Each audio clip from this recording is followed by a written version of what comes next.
May I ask those members of the public leaving the gallery to do so quietly, please? Thank you very much.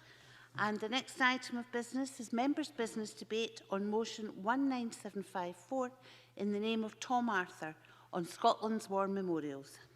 This debate will be concluded without any questions being put, and I would ask those members who wish to speak in the debate to press the request to speak buttons.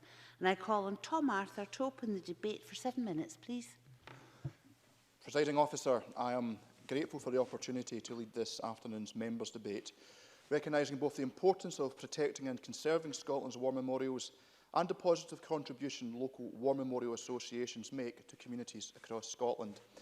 I would like to thank members from across the Chamber for supporting my motion to enable this debate to take place, and I am looking forward to hearing contributions from other members regarding the war memorial associations in their areas. Presiding Officer, my constituency of Renfrewshire South takes in a number of the towns and villages of southern and western Renfrewshire and East Renfrewshire, from the large towns of Barrhead, where I was brought up, and Johnston, where I live, to the more rural villages of Lochwinnoch and Uplemoor. Nearly all of the settlements in Renfrewshire South have their own war memorial, and it is an honour to lay wreaths at many of them each Remembrance Sunday in my capacity as constituency MSP. And while every community in my constituency was severely impacted by the loss of life sustained in both world wars, there is always a particular poignancy associated with commemorations in the villages. Even in our highly connected world of today, where many people regularly commute to different parts of the country for work, village life is still characterised by a familiarity and a sense of place that is unique.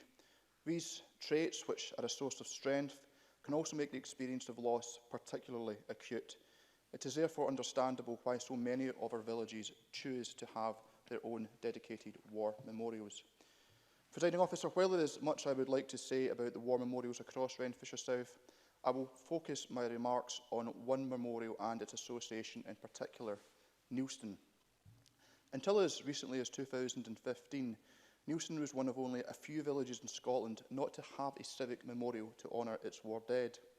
While residents of Neilston had long contributed funds to support national war memorials, only the 3 local soldiers who fell during the Boer War were honoured with a public memorial in the grounds of Neilston Parish Church. Presiding Officer, Neilston lost 164 of its young men between 1914 and 1918, including 16 in one day during the 1950 Battle of Lewes, a casualty rate significantly above the national average. It was amidst growing discomfort at the absence of a fixed memorial with the approaching centenary of the outbreak of the First World War that members of the community established the Neilston War Memorial Association in 2011. Many people from across the village and beyond soon became involved in supporting the association in its objective of funding and delivering a fitting memorial for the more than 200 Neilston lads who made the ultimate sacrifice in both World Wars and other conflicts, including Northern Ireland. The War Memorial Association was supported generously by many local businesses and benefited from many individual donations, as well as the spectacular fundraising feat of local man Jimmy Higgins, who along with his cousin John Maguire walked to 600 miles or so from Neilston to Vimy Ridge in France, site of the battlefield where his grandfather fought in the First World War. One individual in particular who has and continues to make a huge contribution is Matt Drennan, Secretary of the War Memorial Association, who I'm delighted to say has been able to join us today in the public gallery along with his wife, Jacqueline. It was Matt's good friend, the writer and photographer, Keith Fergus, who first told me about Matt's key role in the association. I had the pleasure of meeting both for coffee over the weekend, and I was, frankly, blown away by Matt's passion and encyclopedic knowledge of the impact both world wars had on Neilston and the wider area. Forensic in detail and utterly dedicated to his subject, it was a privilege to chat with Matt. When Neilston's unique and moving war memorial was erected, for some that may have seemed like job done, but not for Matt.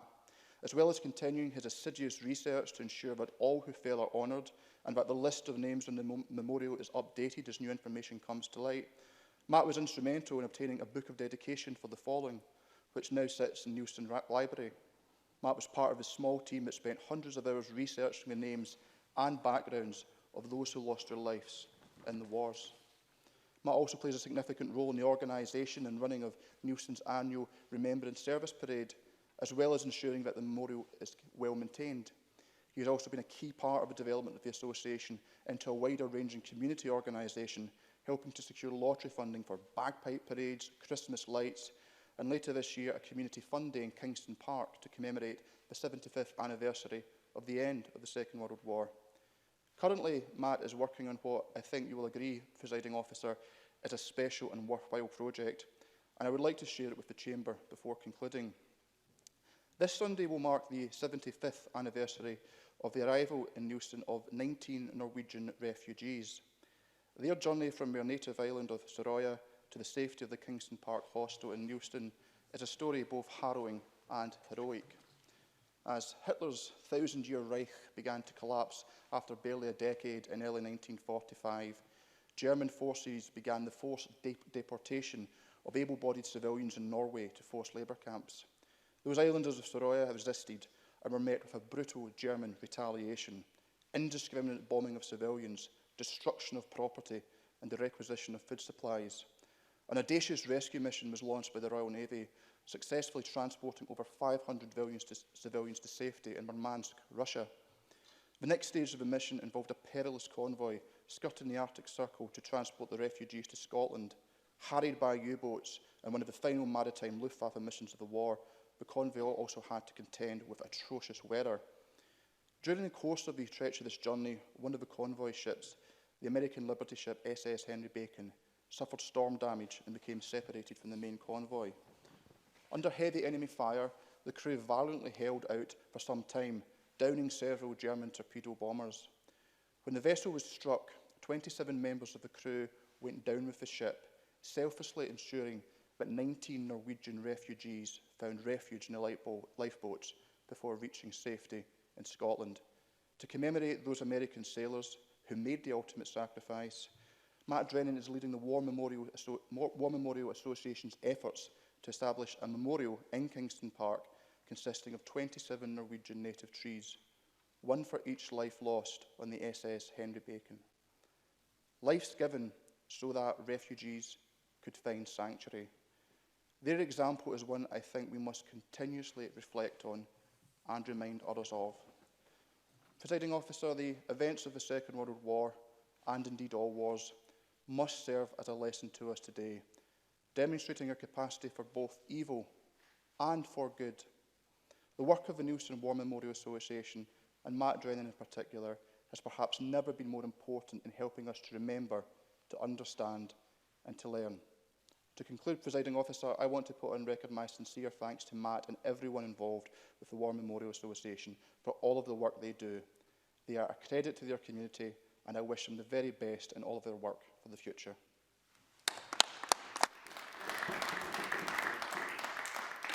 We'll now move to the open debate. Can I remind members that we're time limited today, so everyone must stick to no more than 4 minutes for their contributions. I've got a lot of speakers. Maurice Corrie, followed by Annabel Ewing. Thank you, Deputy Presiding Officer. I too thank Tom Arthur for bringing this significant motion to the Chamber today.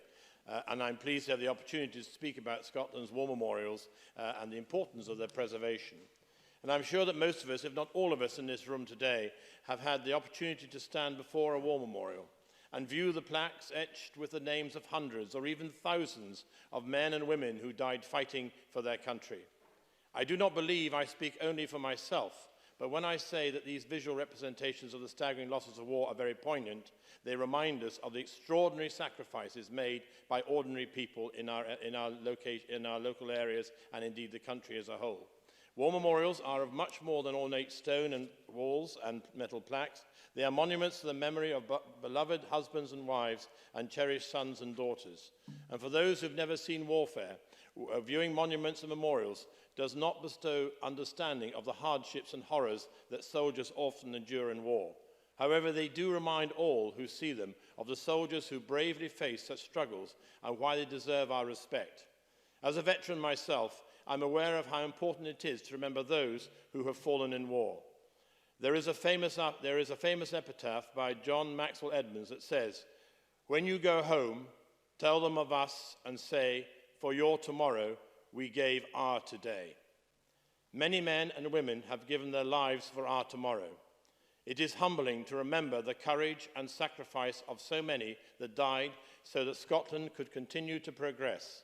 Indeed, we must remember and we must make it possible for future generations to remember as well. And for this reason, we construct and preserve war memorials in Scotland, and in doing so, we ensure that their name liveth forevermore. It does Scotland credit that we have an estimated 10,000 war memorials, the majority of which are dedicated to soldiers from the First World War to the present. These memorials are not only found in major cities, but also in our communities. And in Helensburgh, my hometown, we are lucky enough to have Hermitage Park War Memorial to remember those from our community who gave their lives in time of war. The memorial has recently benefited from repairs, and the names of the soldiers, sailors and airmen that were worn and difficult to read have now been made perfectly legible. Also, the War Memorial in the little village and hamlet of Shandon on the Gairloch in my region was recently relocated from the parish church after many years lying in the garden there and not really being erected. And this reflects the loyalty and the total dedication of the local people who wanted to put it back in place by Blevadach. As Tom Arthur has already referred to, Mr. Drennan and his team who put together and did so much work in Neilston, and how he played a crucial role in obtaining a book of dedication for the fallen in Neilston itself. And he also worked on a team that dedicated hundreds of hours to finding the names and histories of those from Neilston who fell in the wars. Neilston War Memorial was completed in 2016 and stands to the memory of 217 men from Neilston who died in the war, and I'm proud to have that in my region. And now that memorial is finished, Mr. Drennan has dedicated his life to its upkeep and preservation of the memory of Neilston's war heroes. And furthermore, in my region, in Arica, Mary Haggerty and others of the Community Council have put together wonderful historical records of the War Memorial and of the First World War, and now looking towards the Second World War as well. And they've refurbished the Memorial Park on the A83 road, which is now much more accessible for people to come and see. And furthermore, in Roseneath, the War Memorial dedicated to the American convoys and sailors who sailed the North Atlantic so bravely in defending and protecting our nation to make sure we were fed and supplied with materials. And to conclude, Deputy Presiding Officer, we owe a debt to our foreign soldiers, sailors and airmen that we can never repay. They made the ultimate sacrifice for which we should be eternally grateful. We can convey this gratitude by ensuring that legacies continue in our memory. War memorials play a major part in this continuation. And through his efforts and the stories of people like Mr. Drennan and Mary Haggerty and others, and those of the village of Roseneath and indeed Shandon, this has ensured that they'll be remembered as much more than their mere names engraved on Memorial Wall. And I also thank all those individuals and organisations who are working so diligently to preserve Scotland's war memorials. They are immortalising the memory of Scotland's fallen heroes. Thank you. Can I just say to members, this is a very important subject, and I do not wish to be cutting people off mid-flow. Less than 4 minutes, please, from now on. Annabel Ewing, followed by Elaine Smith. Thank you, Presiding Officer, and I'm pleased to have been called to speak in this debate on Scotland's war memorials this lunchtime, and I too congratulate Tom Arthur on securing this debate and for his excellent tribute to the work of the Neilston War Memorial Association. And in reflecting on what I would say today, I reflected on the nature of the important role of war memorials in villages, in towns and cities right across Scotland, and I concluded that war memorials are not just about paying tribute to those who paid the ultimate sacrifice, as important as that is, but war memorials also serve as a reminder of the importance of and pride in community, and also ensure that current and future generations are mindful of what war actually involves and the terrible impact that it has. And at the outset, I would wish to praise all war memorial associations across the land who look after our war memorials, and indeed all the individuals, be they members of local community councils, of the Legion, of the local council perhaps, or simply many of the local volunteers involved. I would also wish to praise all the local In Bloom organisations who contribute their time to ensure that any flower beds are carefully cultivated and nurtured and tended to. And in my constituency of Cowdenbeath, as in every single constituency in Scotland, there will not be a community that does not have some form of war memorial. And whilst I cannot, in the time available, Presiding Officer, you'll be pleased to hear, list every single one today in Cowdenbeath constituency, I would like to mention the Cowdenbeath War Memorial, dedicated to the men who gave their lives in the First and Second World Wars. I am privileged to lay a wreath there every year as constituency MSP, and I always take the time at this very dignified ceremony to read the names of the fallen inscribed on the memorial. A very long roll call, presiding officer, with many sharing the same surname. And also, I would wish to mention the spruced up memorial at the Town House in Cowdenbeath, and very well done to all concerned. Kelty too has a well-loved memorial represented by an iconic statue of a Highland soldier from the First World War. And in Benarty, in my constituency, also it is worth noting that there wasn't actually a non-utilitarian war memorial to the fallen of Benarty until as recently as 1980. Rather, they had been given the strong mining heritage, a Mary Pitt War Memorial in Benarty. But further to work from the Benarty Heritage Preservation Group and their excellent research project entitled Benarty Patriots, the Fallen of World War I, they painstakingly researched and found the names of 179 young men of Benarty, and these names are now inscribed on this war memorial, thus ensuring that their sacrifice was also recognised. In bringing my remarks to a close this afternoon, presiding officer, I would also wish to recognise the many other kinds of memorials to the fallen across my constituency. These include, for example, the bronze placard in Rosyth Parish Church, the Inverkeithing Roll of Honour, which sits in the vestibule of St John's Church, and the Stone of Remembrance in the Lochgelly Bowling Club, inscribed with the names of 6 members of the club who died in the First World War. All these memorials are part of the fabric of our nation, and we thank very much indeed all those who look after these memorials for our nation. Thank you, Presiding Officer. Thank you. Elaine Smith, followed by Emma Harper. Thank you, Presiding Officer, and can I too thank Tom Arthur for bringing forward this motion and congratulate Matt Drennan and the Neilston War Memorial Association for their hard work to build a memorial and their ongoing work indeed. War memorials are an important reminder of the tragic impact of wars on local communities. They're sobering reminders of the sacrifices of ordinary people, especially in 2 world wars, but also numerous other conflicts. After the First World War, the scale of the losses and a large number of soldiers whose fate remained unknown or uncertain left those at home with a shared sense of grief. Few families were untouched, and they needed somewhere to focus their grief. This led to the construction of many memorials, but as we've heard, sadly not at that time in Neilston. We can't underestimate the importance of these memorials, sitting at the centre of our communities, as Annabelle just said, and reminding us of the sacrifices made by so many young men and women. And they've also come to play an important educational role for schools and local history groups.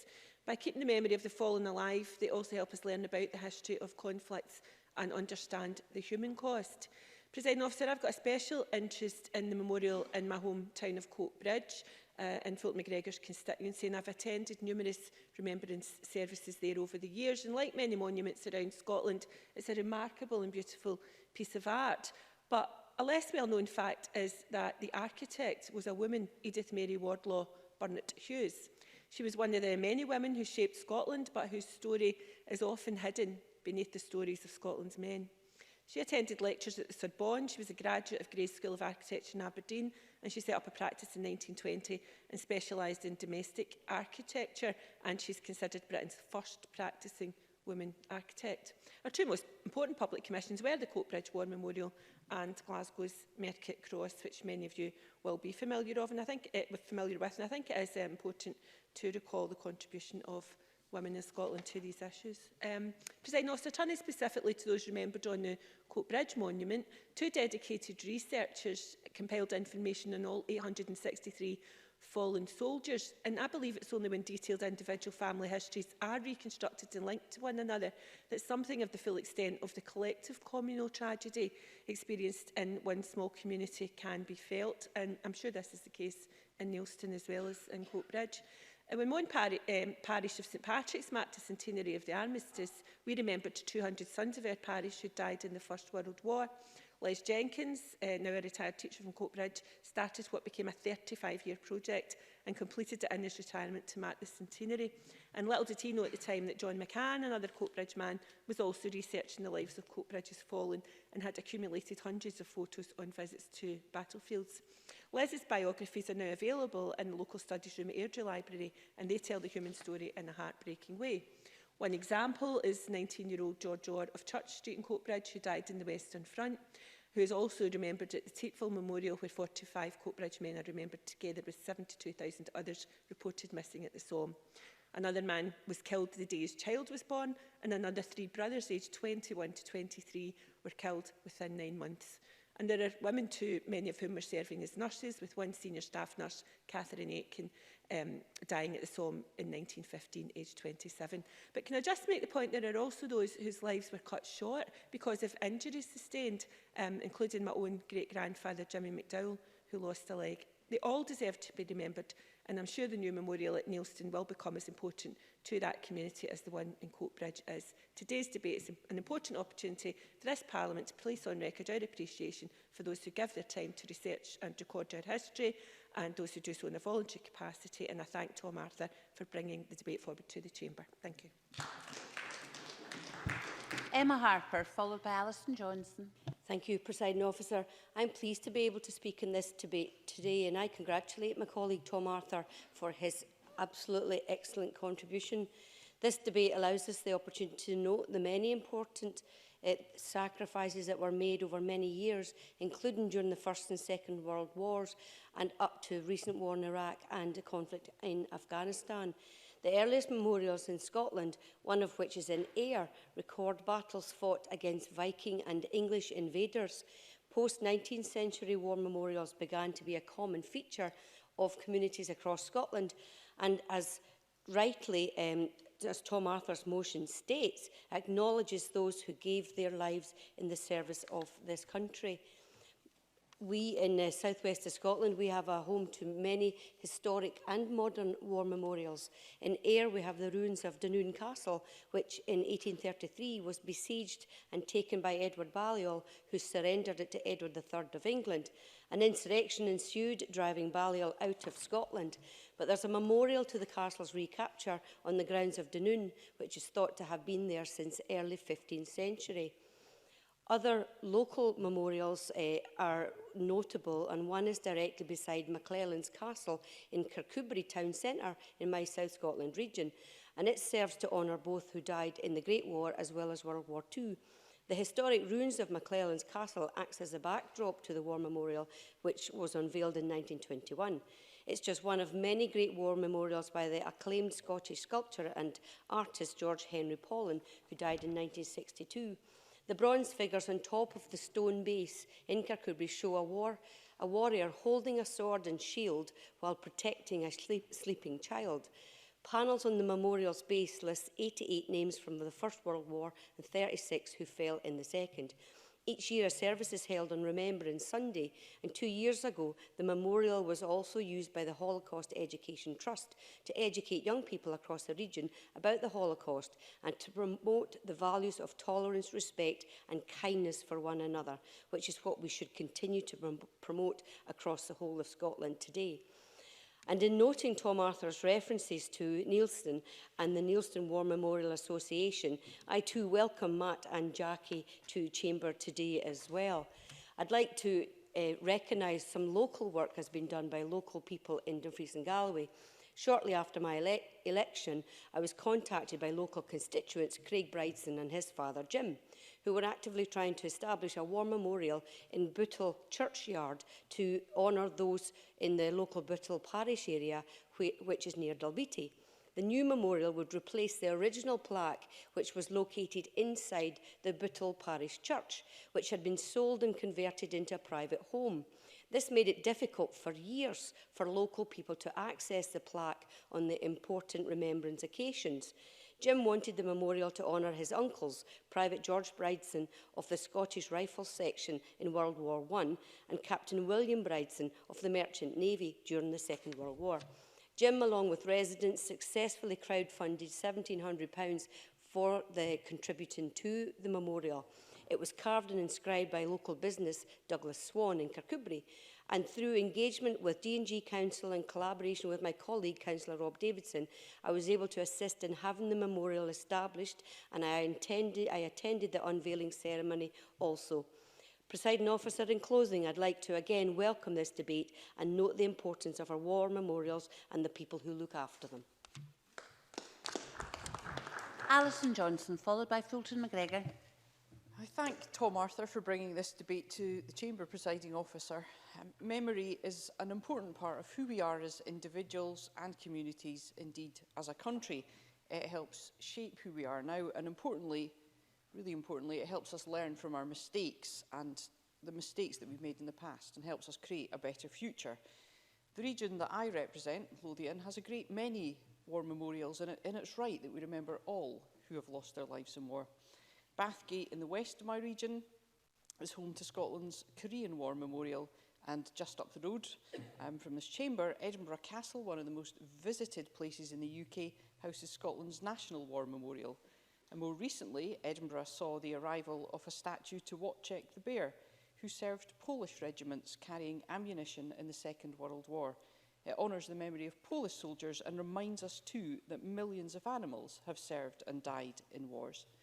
However, Scotland has very few peace memorials, and none at all to those who opposed war as conscientious objectors. Wales has had a memorial to conscientious objectors in Cardiff's National Garden of Peace since 2005, and London has a commemorative stone in Tavistock Square, but Scotland has no such memorial. And we all in this chamber, I know from earlier debates, we appreciate that objecting to war and resisting conscription takes great bravery and personal conviction, especially when there's widespread societal support for war, as has previously been the norm, and severe penalties for those refusing to serve in armed roles, as was the case during the two world wars. And we've spoken in this chamber before too of Walter Roberts, a conscientious objector who died in Dice Work Camp in 1916 after being forced to quarry stone in terrible conditions. Thousands of conscientious objectors were conscripted into coal mines during the Second World War, again in dangerous conditions. And in the words of Ernest Bevan, although they may have refused to take up arms, they have shown as much courage as anyone else in civil defence. And it is really important that we remember that many who refused to fight served their country in medical and other support roles and were killed doing so. And it's also important that we remember the role of women in the struggle for peace. For instance, Edinburgh's Crystal Macmillan took part in a women's peace conference at The Hague during the First World War. And so it is well past time that in Scotland we formally commemorate those who've experienced hardship, imprisonment, and even given their lives in the cause of peace. And that's why I welcome the work of the Edinburgh Peace and Justice Centre, which has been working for some years to build a memorial to conscious objectors and others who have opposed war. And the City of Edinburgh Council has given permission for one to be erected in Princes Street Gardens, and a particularly beautiful and poignant design by artist Kate Ives has won the competition. And her design will be the first piece of art by a woman to go on permanent display in the gardens. It will be in the form of a bronze tree, and the flowers are based on those of the dove tree, which are said to look like handkerchiefs, recalling a meeting of the No Conscription Fellowship in 1916, where in the face of an aggressive crowd trying to break in, the attendees waved their handkerchiefs instead of clapping. And granite from Aberdeen will be used in the memorial to symbolise people who've died in the service of peace. I very much recognise Matt Drennan's fundraising efforts in Neilston, and the Peace and Justice Centre have done an incredible job of fundraising for the memorial I've been speaking about. The crowdfunder page is just £2,000 off its target of £59,000, and I would encourage anyone who is able to give what they can to ensure the memorial becomes a reality. I join Tom Arthur in recognising the efforts of all those who work hard to conserve these important memorials and help us learn. And I'd also ask that we recognise the efforts of the Edinburgh Peace and Justice Centre, the Quakers and other organisations who work to memorialise the efforts of those who've made sacrifice for the cause of peace. Thank you. Fulton McGregor, followed by Gordon Lyndhurst. Thank you, Presiding Officer, and I'd also like to take this opportunity to thank my colleague Tom Arthur for bringing this very important debate to the Chamber. In Coatbridge and Christ, in my constituency, there's several war memorials. The big one in Coatbridge that Elaine Smith referred to, and also in Glenboig, Muirhead and in Steps as well. So there's several war memorials across the constituency. I think it's worth mentioning at this point as well that it's important that we have respect for the war memorials. Unfortunately, since my election in 2016, I've had to raise the issue of vandalism at the one at Coatbridge twice, and I think that the protection of these memorials is something that we can all get behind. But the main reason that I wanted to speak in this debate, and Elaine Smith's already touched on it, was to pay tribute to the work of 3 local men and their relationship to the Coatbridge cenotaph. 3 men who have taken the time to understand our history and do something to make sure it is not lost. And it's over 2 different pieces of work, as Elaine Smith referred to. Perhaps we can be a bit of a tag team here and get all the information across. Firstly, I'd like to speak about Mr Les Jenkins. Now, as a declaration of interest, Presiding Officer, I should say that Mr Jenkins was indeed my history teacher at Coatbridge High School in the 1990s. He had a long career there, stretching 30 years, and is well remembered and much loved by many former pupils, and I fully include myself in that. And actually, I would like to take this opportunity to thank him, because it wasn't for his passion for history and politics. I think that almost certainly had an impact in my own development in this area. And he's been working on the programme of the War Memorial for over 35 years. And I have to say, looking back at that, it will have included the time I was there, but he completed it in the centenary year. And he's compiled the stories of all 863 World War I fallen that are on the Coatbridge cenotaph. And as Elaine Smith said, they are now in a series of folders available at Airdrie Library. Now, Mr Jenkins is a bit of a force of nature, and I'm aware that he still goes into the school to deliver a workshop with S4 pupils on his research. And as a testament again to him, and another example of his inspiration, 3 of Coatbridge High's current history teachers, Karen Dunyan, Lorna Ballantyne and Derek Reid, were all also taught by him. And his research has also helped the school when planning a recent careers event to commemorate the end of the First World War in 2018. Presiding Officer, moving on to the other 2 gentlemen, John McCann and Stephen Buchan, I can welcome Stephen Buchan to the Chamber today. John was not able to make it. He now lives in Belfast, but is from Coatbridge. But I know that he is watching proceedings. Him and Stephen Buchan have created a website which is the culmination of over a decade of research by John McCann, travelling across Europe to piece together scraps of information recorded about the brave fighting men from Coatbridge who lost their lives during the Great War. He always had an interest in the war and began looking at men with the same name as him who died in World War I, as all his relatives had survived both the First and Second World War. And as he was doing this, he thought about the memorial and was quite shocked to learn that no research had been done on the men, so he decided to do it himself. 13 years later, the website is a tradition of that work, because all the men were only listed on it just in February last year. And this is where Stephen comes into the equation, because it was made possible with Stephen being a web developer since the mid-1990s. He also grew up in Coatbridge and has now moved back to his childhood home, where he still lives. And he had noticed John's post asking for someone to help him make his research available to the internet, and he duly obliged, being very, very inspired indeed. The website has now reached 54,000 views as of today. He's had lots of support from family and friends of the fallen who have found out information about their loved ones. I can include myself in that. We were actually able to trace my grand's brother. At one point, I was quite surprised that family members didn't know where he was. I see, Presiding Officer, you're asking me to close up, so I'll simply say that I want to thank Tom Arthur again for bringing us to the Chamber, and to thank all 3 men that I've mentioned for the work that they've done in making sure that our war dead are remembered. And the last of the open debate contributions is from Gordon Lyndhurst. Thank you, Deputy Presiding Officer. As I drove up to the crossroads in the village of Gordon, a lone man held up his hand to bring me to a halt. I stopped as he requested, turning off the car engine as I realised why he was there. It was a Sunday. I was on my way to speak at a church further on, and it was a Remembrance Sunday. Gathered around the War Memorial on the opposite corner to me was a small crowd of people who were there to remember, and the War Memorial provided the focal point to do so. Across Scotland, dotted through countryside, villages, towns, and cities, the stone war memorials stand as silent witnesses to those who fought and died far from home. They stand as a reminder of the importance of peace and seeking the peace in and for all time. Their numbers silently bear witness to the tragedy of those times politicians have failed to maintain peace, and of the consequences for everyone of that failure, for their families and for future generations. But they also stand for something more, to remind us of the importance of having something worth fighting for. And I think this is a question we should always be prepared to ask ourselves. Do we still have that? I remember my own mother taking me to the cenotaph on Remembrance Day as a young lad, and also the, to me at least at the time, very old soldiers present to remember. But the real meaning of it all only finally sunk in, I think, on a beautifully sunny day years later, when, as a teenager, I walked with my Aunt Betty on the Ardrossan shore. We came to a stop at the War Memorial. My aunt started to read the names on it. She said, "I remember him. He had blue eyes and fair hair. And him, he sat behind me in maths class," and so on.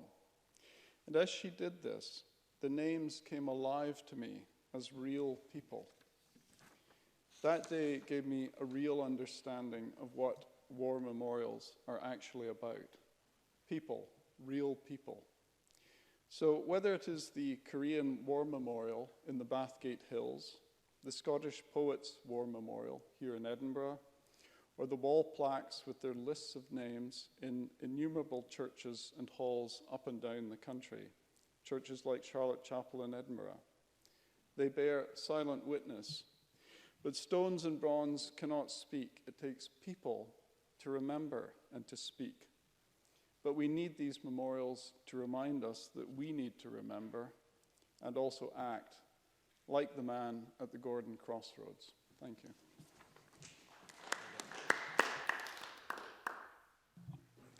We'll now ask Graham Day to respond to the debate.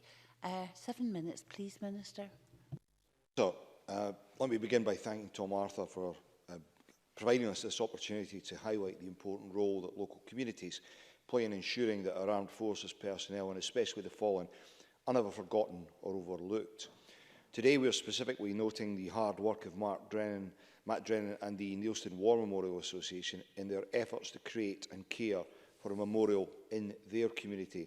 But we've also noted through the contributions of members the fact that this is mirrored across communities the length and breadth of Scotland. Memorials such as the one in Neilston are not there to glorify war, but to instead recognise the sacrifices made to protect the freedoms we enjoy today. They help us to remember the hardships endured, the courage displayed in the face of adversity, and sadly the ultimate sacrifice made during times of conflict. They also serve as a lasting reminder that for all the talk of a war to end all wars, so many conflicts sadly have followed. These memorials give friends, family and the general public important and poignant focal points to pay their respects to so many of our country's young men and women who did not return home from conflict. In the case of Neilston, this is for the 217 souls who have given their lives since the First World War. In my role as Minister for Veterans, I've been lucky enough to have seen firsthand multiple examples of the outstanding work being done to honour those who have fought or continue to fight for the liberties and relative peace we often take for granted, and I'm very often humbled by these experiences.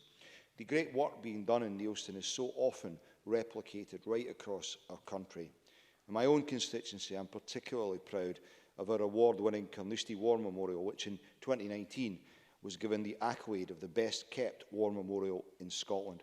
We also, at nearby Easthaven, have a memorial marking the contribution of the Airedale Terriers in World War I.